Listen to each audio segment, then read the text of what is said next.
Hello दोस्तों, आज हम सब फिर एक नए वीडियो के साथ क्लास की शुरुआत करते हैं।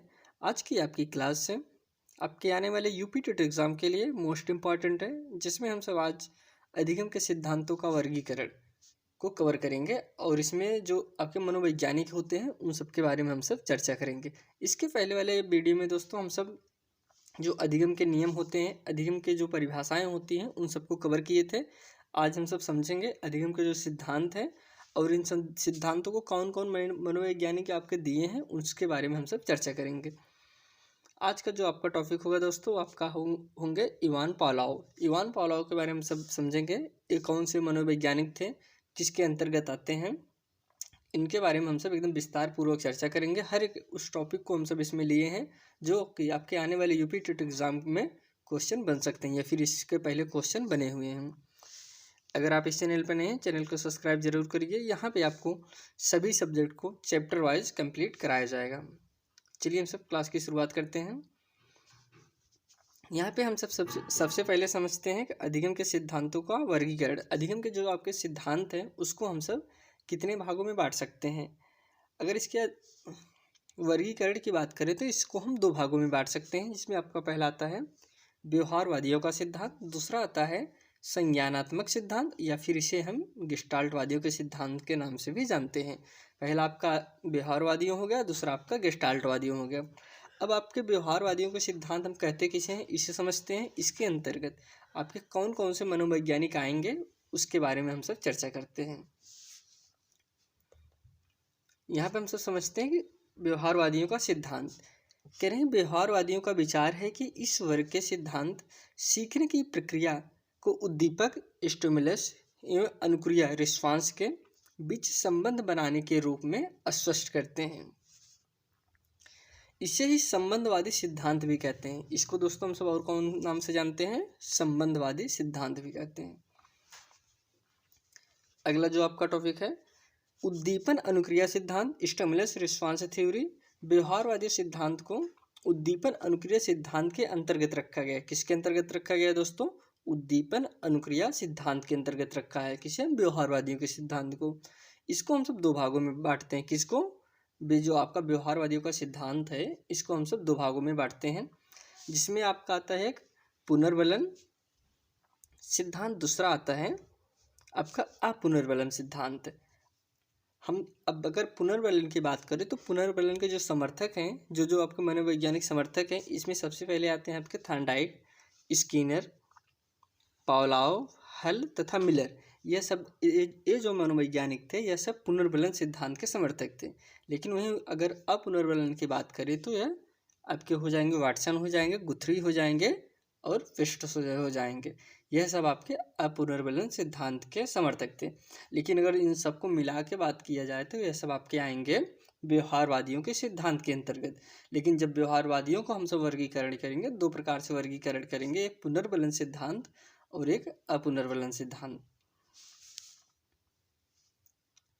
हम अभी यहाँ पे हम सब कवर किए आपका व्यवहारवादियों का सिद्धांत। अब यहाँ से हम समझते हैं संज्ञानात्मक सिद्धांत या फिर गेस्टाल्टवादियों का सिद्धांत। इसको भी हम सब दो भागों में बांटते हैं, जिसमें आपका हो गया पहला हो गया शास्त्रीय संज्ञानात्मक सिद्धांत, दूसरा आपका हो गया आधुनिक संज्ञानात्मक सिद्धांत। गेस्टाल्टवादियों को भी हम सब दो भागों में बांटते हैं, जिसमें आपका पहला शास्त्रीय संज्ञानात्मक सिद्धांत, दूसरा आधुनिक संज्ञानात्मक सिद्धांत। अगर हम शास्त्रीय संज्ञानात्मक सिद्धांत की बात करें तो इसमें इसके समर्थक आपके पहले आते हैं वर्थीमर है, कोहलर है, कुफ्का है, पियाजे है, टॉलमैन है। यह सब आपके आएंगे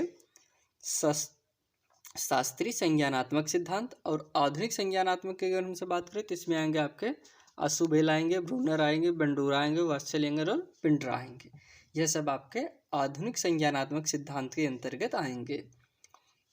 अगर इनको हम सब मिला के बात करें तो यह मिला के आएंगे आपके गेस्टाल्टवादियों के अंतर्गत। ये सारे गेस्टाल्टवादियों के मनोवैज्ञानिक के अंतर्गत आएंगे। लेकिन जब इनका हम वर्गीकरण आएंगे इसको हम दो भागों में अलग अलग कर सकते हैं।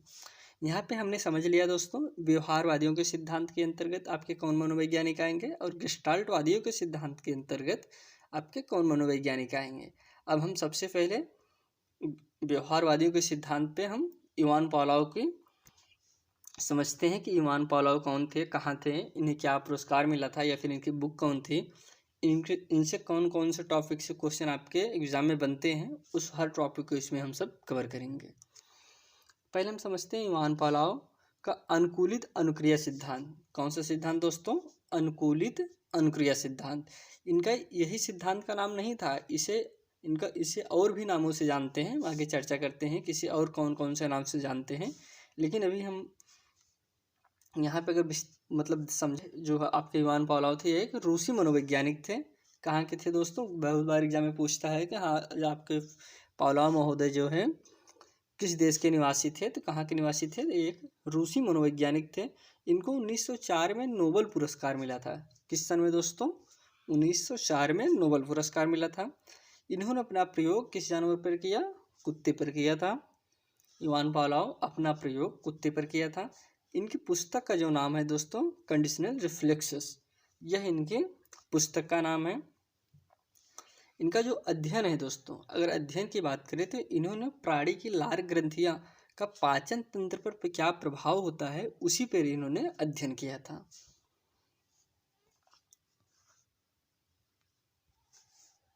और 1904 में इन्होंने अनुकूलित अनुक्रिया सिद्धांत का प्रतिपादन किया। कौन सा सिद्धांत दोस्तों? अनुकूलित अनुक्रिया सिद्धांत का प्रतिपादन किया 1904 में।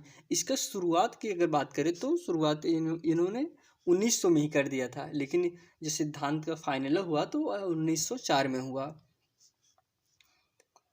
तो कह रहे हैं इस सिद्धांत का आधार प्राणी द्वारा की जाने वाली सहज स्वाभाविक क्रिया रिफ्लेक्स एक्शन से है। किससे है दोस्तों? सहज स्वाभाविक क्रिया। अगर क्रिया की बात करें तो क्रिया जो है 3 प्रकार की होती है, हम सब आगे इस पर भी चर्चा करते हैं। हम इसके बाद अगर अगला इस पे जो है पॉइंट है, स्वाभाविक उद्दीपक के लिए स्वाभाविक अनुक्रिया तथा अस्वाभाविक उद्दीपक के लिए या अनुबंधित उद्दीपक या फिर कंडीशनल स्टिमुलस के लिए अस्वाभाविक अनुबंधन अनुक्रिया होती है। ये भूमिका है दोस्तों। इसको अगर आप समझ लिए, आप इनका पूरा थ्योरी समझ जाएंगे। इनका थ्योरी कहने का चाहते हैं, निष्कर्ष क्या निकलता है उसको हम समझ लेंगे। यह पॉइंट आपके लिए मोस्ट इम्पॉर्टेंट है, इसको आप बहुत अच्छे से समझने का प्रयास करिए। कह रहे हैं स्वाभाविक उद्दीपक है, नेचुरल स्टिमुलस। अब यहाँ पे नेचुरल से स्पष्ट हो रहा है कि नेचुरल, प्राकृतिक। कह रहे हैं स्वाभाविक उद्दीपक के लिए स्वाभाविक अनुक्रिया। अगर कोई चीज प्राकृतिक है, कोई चीज प्राकृतिक है, उसको देखकर जो अनुक्रिया होगी, उसको देखकर जो परिवर्तन होगा, वह भी कैसा होगा? वह भी एक प्राकृतिक ही होना चाहिए। वह एक प्राकृतिक होना चाहिए अगर आपकी उद्दीपक प्राकृतिक है तो। अब प्राकृतिक उद्दीपक के अंतर्गत कैसे अगर इसको हम समझे, जैसे आप यहाँ पे अगला पॉइंट दिया गया है, स्वाभाविक उद्दीपक मांस का टुकड़ा। अब जैसे मांस का कोई टुकड़ा है तो अब यह प्राकृतिक है ना, मांस का टुकड़ा तो कोई आदमी बनाएगा नहीं, यह प्राकृतिक के अंतर्गत आएगा। इसे हम स्वाभाविक उद्दीपक कहते हैं। क्या कहते हैं दोस्तों? जैसे मांस का टुकड़ा हो गया, यह आपका स्वाभाविक उद्दीपक हो गया। और मांस का टुकड़ा देख के कुत्ते का लार टपकाना, यह कैसी क्रिया हो गई दोस्तों? यह आपकी स्वाभाविक अनुक्रिया हो गई, क्योंकि उसका लार टपकाना स्वाभाविक है। उसे हम कृत्रिम नहीं कह सकते कि हाँ वो कृत्रिम है, क्योंकि स्वाभाविक है। वो मांस का टुकड़ा देखा, लार टपका, लार टपकाने की जो प्रक्रिया है उसकी, वह प्राकृतिक के अंतर्गत आती है। वही कह रहे हैं कि अगर आपका उद्दीपक प्राकृतिक है तो आपकी क्रिया जो करेंगे वह भी आपकी प्राकृतिक होगा।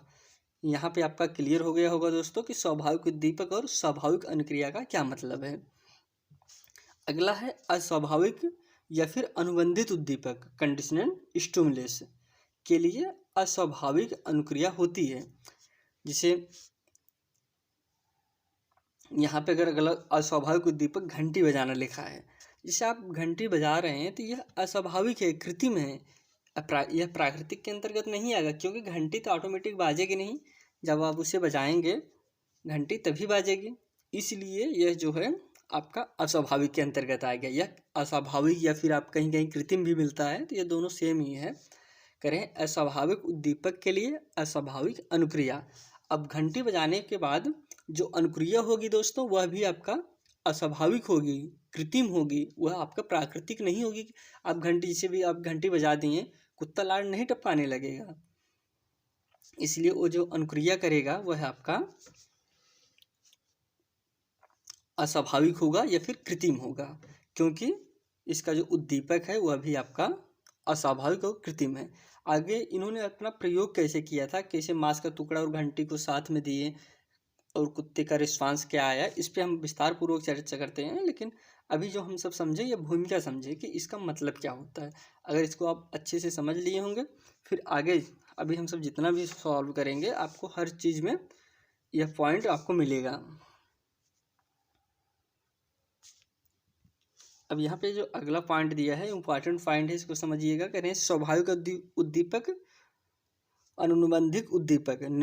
अगर इसको हम इंग्लिश में देखें तो नेचुरल और या फिर अनकंडीशनल स्टिमुलस। देखिए यहाँ पर अनकंडीशनल लगा है, कंडीशनल नहीं। देखिए इसको देख कर आप कन्फ्यूजन नहीं, कंडीशनल अनकंडीशनल मतलब कोई कंडीशन है, अनकंडीशनल मतलब कोई कंडीशन नहीं है। अगर आपका प्राकृतिक उद्दीपक है, स्वाभाविक उद्दीपक है, तो जो आपके इसे हम अनकंडीशनल स्टिमुलस कहेंगे। इसमें इसमें कोई कंडीशन नहीं रहेगा, कोई कंडीशन नहीं रहेगा। इसे हम क्या कहेंगे दोस्तों, यूसीएस कहेंगे या फिर यूएस कहेंगे। अब यूसीएस जो शॉर्टकट में हम कह रहे हैं, यह इसका यू हो गया, इसका यस होगा। इसी को हम सब दोस्तों यूएस या फिर यूसीएस के नाम से जानते हैं। कह रहे हैं स्वाभाविक उद्दीपक रहेगा या फिर अनुबंधित उद्दीपक, मतलब कोई कंडीशन नहीं है। जैसे प्राकृतिक कोई चीज़ है तो उस पर कोई कंडीशन नहीं है। फिर यहाँ पे करेंगे अगर आपका अस्वाभाविक उद्दीपक है तो अनुबंधित उद्दीपक, अस्वाभाविक उद्दीपक, अनुबंधित उद्दीपक मतलब कंडीशनल। एक आपका हो गया प्राकृतिक हो गया, इसे आप कृत्रिम समझ सकते हैं या फिर मानव निर्मित, या ये प्राकृतिक जो प्राकृतिक निर्मित हो। तो वही कह रहे हैं कि अस्वाभाविक उद्दीपक रहेगा या फिर अनुबंधित उद्दीपक कंडीशनल स्टिमुलस रहेगा।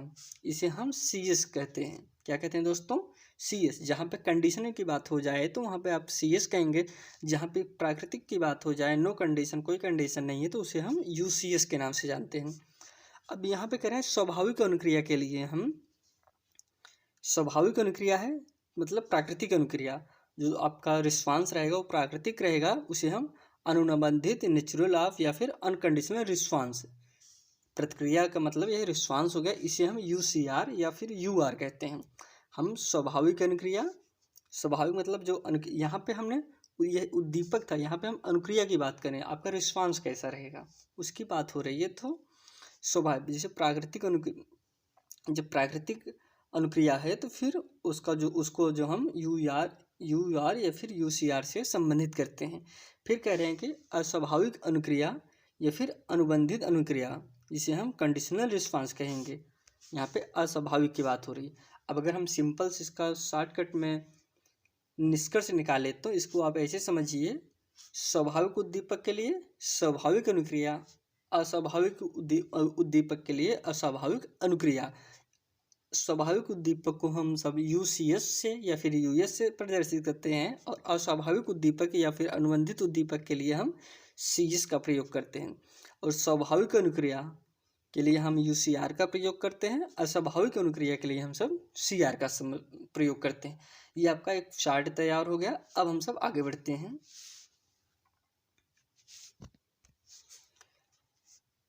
अगला पॉइंट जो लिखा गया है, कह रहे हैं प्रयोग के कुत्ते को कुछ दिन भूखा रखकर एक मेज से कसकर बांधा गया था।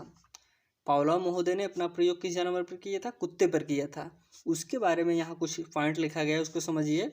करें भूखा रखकर, कुत्ता कैसा था दोस्तों, कुत्ता भूखा था, रखकर एक मेज से कसकर बांधा गया था। अब देख रहे होंगे चित्र में, पावलोव ने कुत्ते की लार ग्रंथियों को सर्जरी द्वारा एक पतली नली से जोड़कर एक बीकर से जोड़ दिया था।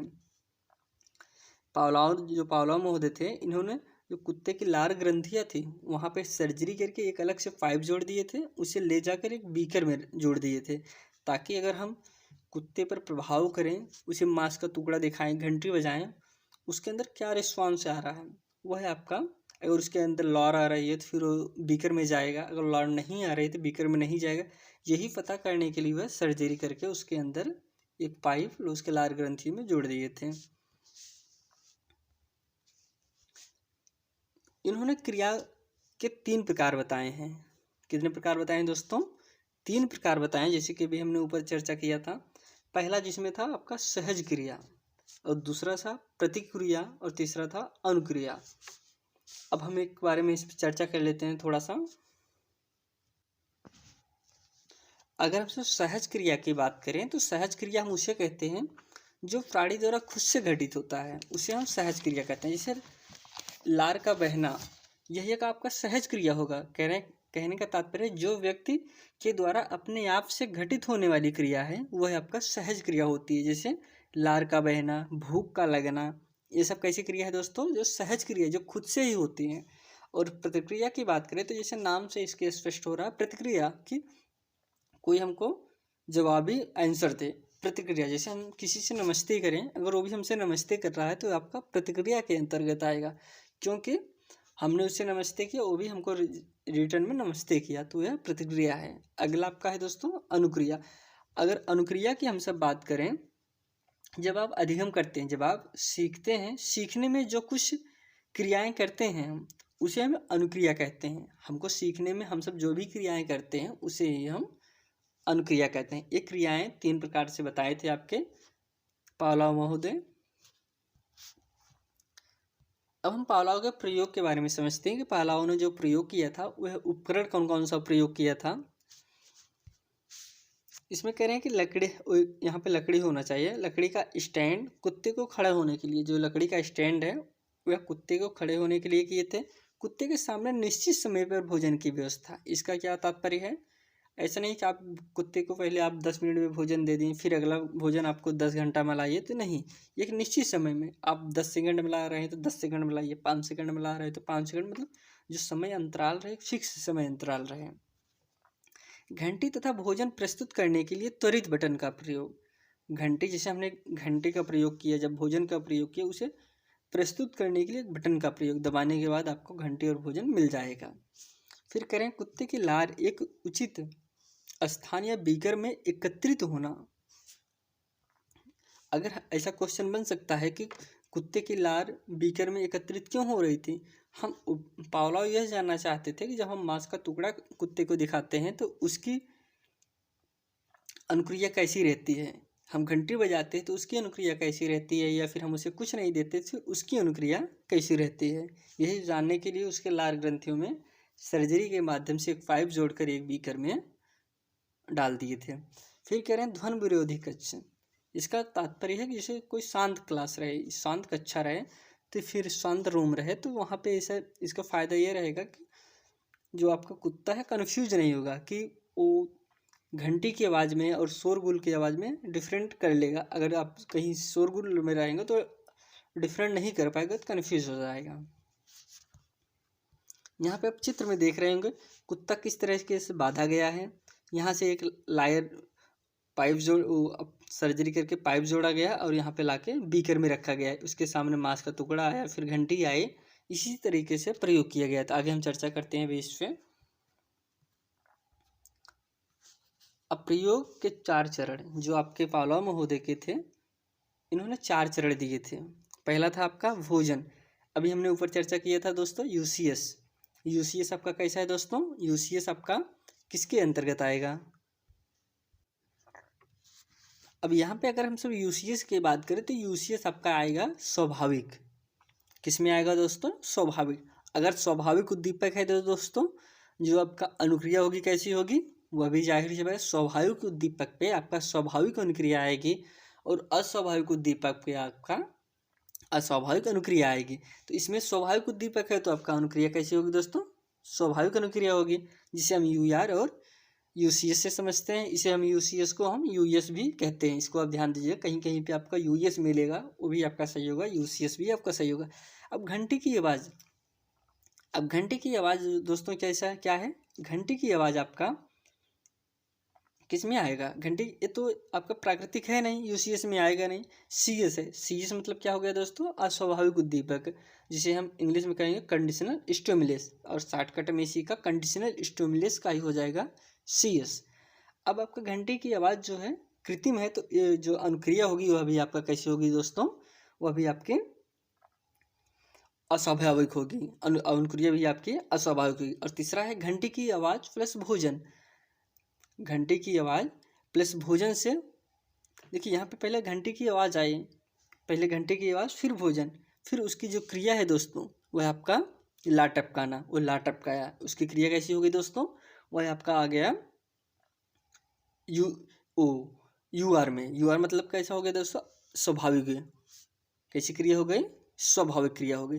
फिर आपका आता है घंटी की आवाज़ और ला टपकाना, यहाँ पे जो क्रिया है सी एस है, और जो अनुक्रिया होगी दोस्तों वो भी आपकी कैसी होगी दोस्तों, वो क्रिया भी आपका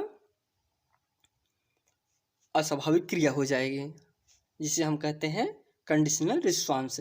अब अगर इसकी हम थ्योरी की थोड़ा सा चर्चा कर लें, जो पावलोव महोदय से पहले एक कुत्ते को लाके भोजन दिए, कुत्ता देखा ला टपका, फिर उसके घंटे बजाए, कुछ नहीं, कोई अचंभित हो गया, कोई रिस्पॉन्स नहीं, नो रिस्पॉन्स।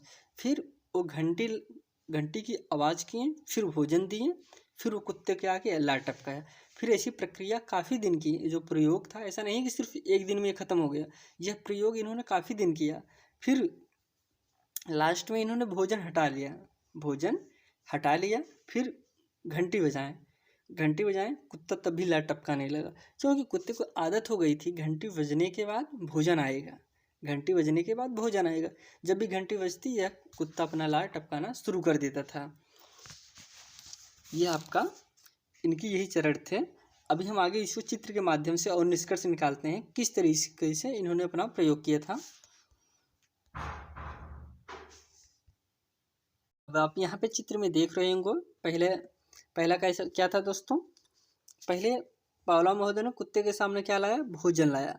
भोजन देखने के बाद कुत्ता का रिस्पांस कैसा आया, ला टपकाना शुरू हो गया। फिर आगे क्या किया, घंटी बजाएं, नो कंडीशन, कोई रिस्पांस नहीं, इसका कोई रिस्पांस नहीं आया। अब यह प्रक्रिया एक बार नहीं, काफ़ी कुत्तों पर और काफ़ी बार हुआ था, तो कोई रिस्पांस नहीं। फिर इन्होंने क्या किया, घंटी बजाना, भोजन देना, घंटी बजाना, भोजन देना, घंटी बजाना, भोजन देना। तो इसका जो रिजल्ट आया दोस्तों, ला टपका रहा था, वह ला टपका रहा था। लेकिन यह प्रक्रिया काफ़ी दिन की है, लेकिन जब उसकी आदत पड़ गई, कुत्ते की आदत पड़ गई, हाँ घंटी के बजने के बाद भोजन आ जाएगा, फिर उन्होंने क्या किया, भोजन हटा दिया, फिर घंटी बजाने लगे, तब भी कुत्ता क्या है, ला टपकाने लगा। घंटी बजाते कुत्ता ला टपकाना शुरू, क्योंकि उसको आदत हो गई थी घंटी बजने के बाद भोजन आएगा। लेकिन जब आप ऐसा करते रहेंगे, कुत्ता एक बार समझेगा अब भोजन आया, नहीं आया, फिर दोबारा बजाए, नहीं आया, फिर दोबारा किया, नहीं आया, एक समय ऐसा आएगा यह ला टपकाना बंद कर देगा। ऐसा नहीं कि अब वो घंटी पे ही हर समय लाइफ टाइम ला टपकाएगा, नहीं, वो एक समय आएगा या बंद हो जाएगा। चलिए हम सब आगे बढ़ते हैं।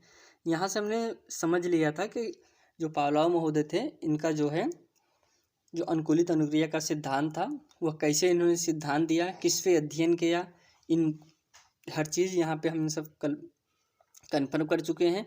अब इसके जो और अन्य नाम हैं, इसको प्रभावित करने वाले जो कारक हैं, इसके जो और कुछ पॉइंट जो इम्पॉर्टेंट है उस पर हम सब चर्चा करते हैं। यहाँ से करें अनुबंधित अनुक्रिया को प्रभावित करने वाले कारक में अगर हम सब चर्चा करें तो सबसे पहला आ गया आपका अभ्यास, समय, बाहरी रुकावटें, प्रेरणा, बुद्धि, अवस्था व आयु, स्वास्थ्य, वातावरण, ये सब जो कारक हैं वो आपके अनुबंधित अनुक्रिया को प्रभावित करने वाले प्रमुख कारक हैं। यहाँ पे कह रहे हैं कि पावलोव के सिद्धांत के प्रमुख शब्द, कुछ ऐसे शब्द थे जो आपके एग्जाम के पॉइंट वे से महत्वपूर्ण है, उस पर हम सब चर्चा करते हैं। पहला है विलोपन। अब विलोपन का मतलब यही है दोस्तों, लगातार घंटी बजाने से, भोजन न देने से ला टपकने की क्रिया का विलोपन हो जाएगा। जैसे कि हमने ऊपर चर्चा किया, अब घंटी और भोजन से कुत्ते का लार आ रहा है, लेकिन आप भोजन हटा दिए, घंटी बजा रहे हैं, तब भी लार आएगा, एक बार आएगा, दो बार आएगा, लेकिन धीरे धीरे यह प्रक्रिया विलोपन हो जाएगी, वह ला टपकाना बंद कर देगा। यह आपका विलोपन कहलाता है। अगला है कि आदर्श अंतराल, एक समय के अंतराल आप भोजन दीजिए। ऐसा नहीं आप घंटी, पहली बार घंटी बजाएं 2 मिनट में, आपने घंटी के बाद 2 मिनट में भोजन लाया, फिर अगली बार घंटी बजाएं तुरंत लाएं, फिर अगली बार घंटी बजा दिए 3 दिन बाद भोजन दिए, तो फिर यह आपका आदर्श अंतराल नहीं माने जाएगा, फिर वह कुत्ता लाड नहीं टपकाएगा, क्योंकि फिक्स नहीं है।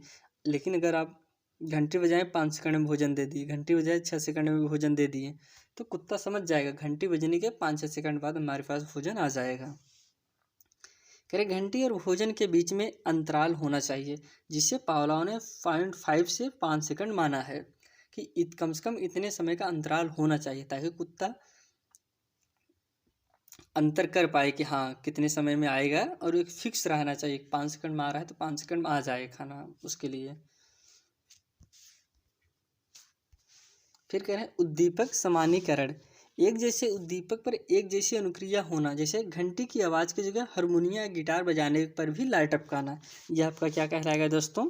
उद्दीपक समानीकरण। मतलब अब घंटी की जगह और कुछ भी बजाएं वह लार टपकाना, यह आपका कहलाएगा उद्दीपक समानीकरण। फिर आपका अगला आ रहा है उद्दीपक विभेदन, जैसे इसके नाम से ही स्पष्ट हो रहा है विभेदन मतलब विभेद कर ले। जब कुत्ता भोजन और घंटे में अंतर कर लेगा यही आपका उद्दीपन विभेदन कहलाता है, क्योंकि लास्ट वाला स्टेप जो था कि आपका कुत्ता जो है घंटे की आवाज़ पे भी लार टपका रहा है, लेकिन आप जब धीरे धीरे आप घंटे बजाएंगे भोजन नहीं आएगा, घंटे बजाएंगे भोजन नहीं आएगा, तो वह विभेद कर लेगा कि हमको घंटे पे भोजन नहीं आ रहा है, वह अंतर कर लेगा। यही आपका उद्दीपन विभेदन कहलाता है। यहाँ पे हम जो पावलोव के सिद्धांत का जो प्रयोग था कुछ उस पर चर्चा करते हैं। बच्चों को कभी भी ऐसे शब्द न कहे जाएं जो कुंठा में बदल जाए, जैसे तू बड़ा होशियार बनता है, तुझे देख लूँगा। अब यहाँ पे इस शब्द का मतलब दो अर्थ मतलब निकलता है, तो इस तरीके से शब्द ना प्रयोग करें बच्चों को ये ना लगे कि हमारे ऊपर कोई चीज़ थोपी जा रही है। जैसे तुम्हें देख लूँगा, मतलब इस तरीके से धमकी देने वाली बात है। तुम्हें देख लूँगा, तुम बहुत होशियार हो, तो उसे धमकी लगेगा, वह डर जाएगा, या फिर मतलब बहुत तरीके से निगेटिव पॉइंट है, इसको आप ध्यान दीजिएगा, ऐसे शब्द का प्रयोग ना हो।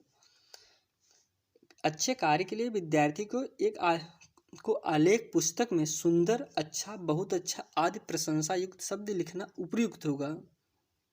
अगर आप कोई बच्चा अच्छा कर रहा है उसके बुक पर आप प्रशंसा युक्त शब्द लिखें, जैसे अच्छा, वेरी गुड, गुड, इस तरीके से लिख सकते हैं शब्द। लेकिन अगला जो पॉइंट है दोस्तों, छोटे बच्चों के लिए प्यार और प्रशंसा होना चाहिए। जो छोटे बच्चे हैं उनके लिए प्यार और प्रशंसा होना चाहिए। लेकिन अगला पॉइंट बहुत ही महत्वपूर्ण है, प्रशंसा या पुरस्कार अच्छे उद्दीपक हैं। क्या है दोस्तों? अच्छे उद्दीपक हैं, लेकिन ज़्यादा करने से हानिकारक हो जाएंगे। अभी आप किसी की प्रशंसा बहुत ज़्यादा कर देंगे वह उसके लिए बहुत हानिकारक भी हो जाता है, इसलिए किसी की प्रशंसा ज़्यादा नहीं करना चाहिए।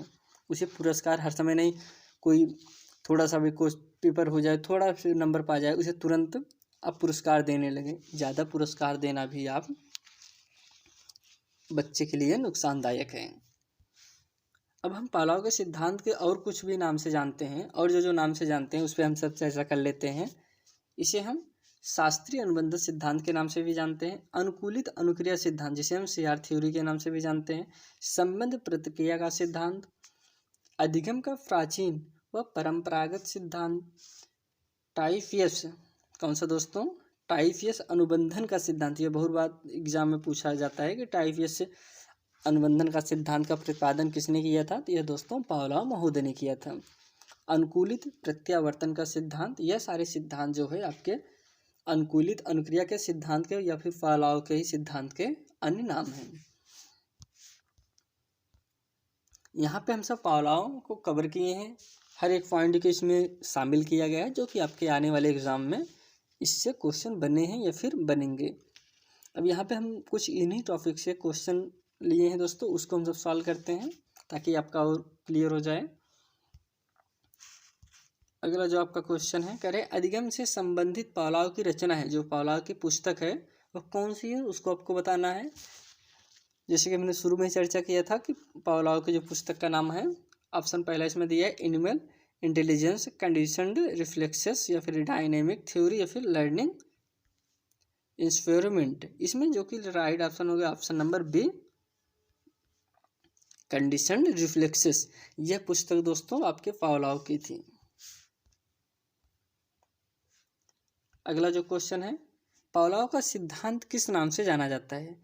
ऑप्शन है पहला संबंध प्रत्यावर्तन, संबंध प्रतिक्रिया, अनुकूलित अनुक्रिया, या फिर उपयुक्त सभी। इसमें दोस्तों आपका ऑप्शन नंबर डी सही होगा, उपयुक्त सभी।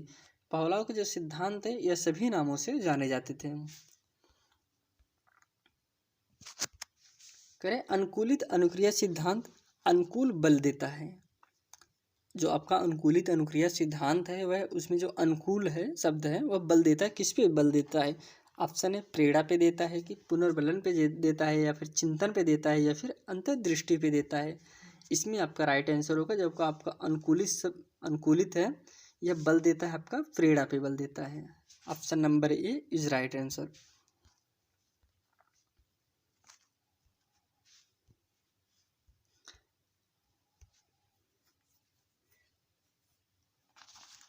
पावलोव के प्रयोग में ध्वनि के पश्चात उपस्थित भोजन कहलाता है।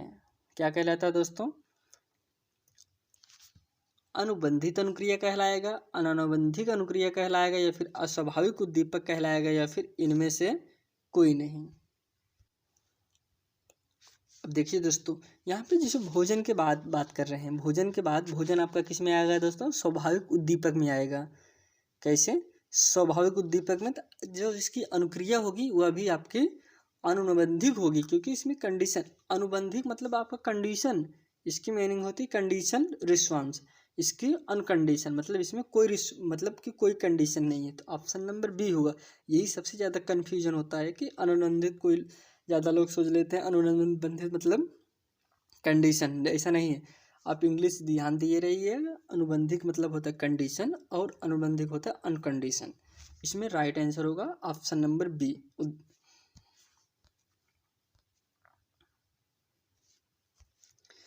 अगला क्वेश्चन है, मैं अपनी चाबियां मेरे टेलीफोन के पास खूंटी पर टांगता था। मैंने अपनी चाबियां रखने की जगह बदल दी, फिर भी मैं चाबियां लेने खूंटी के पास जाता हूँ। यह उदाहरण है, किसका उदाहरण है दोस्तों? अनुबंधन का है, प्रयत्न या भूल का है, या फिर अफ्रीड़ा का, या फिर लापरवाही का है।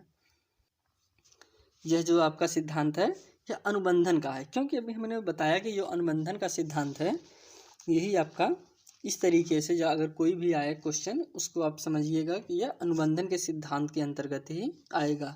इसमें आप प्रयत्न या भूल को मत टच करिएगा। अगला जो क्वेश्चन है, सीखने के यथार्थ सिद्धांत के निम्न में से कौन सी उपयोगिता है? मंदबुद्धि बालकों को पढ़ाने में सहायक, गंभीर चिंतन वाले विषय के अध्ययन में उपयोग, बालकों में अच्छी आदतों के निर्माण में सहायक, या फिर उपयुक्त सभी। इस पर हम सभी चर्चा नहीं किए हैं, यथार्थ सिद्धांत जो आपका है, लेकिन आगे करते हैं। इसमें आपका राइट आंसर होगा ऑप्शन नंबर डी। अगला क्वेश्चन है, पावलोव ने शास्त्रीय अनुबंधन का सिद्धांत का प्रयोग किस पर किया था?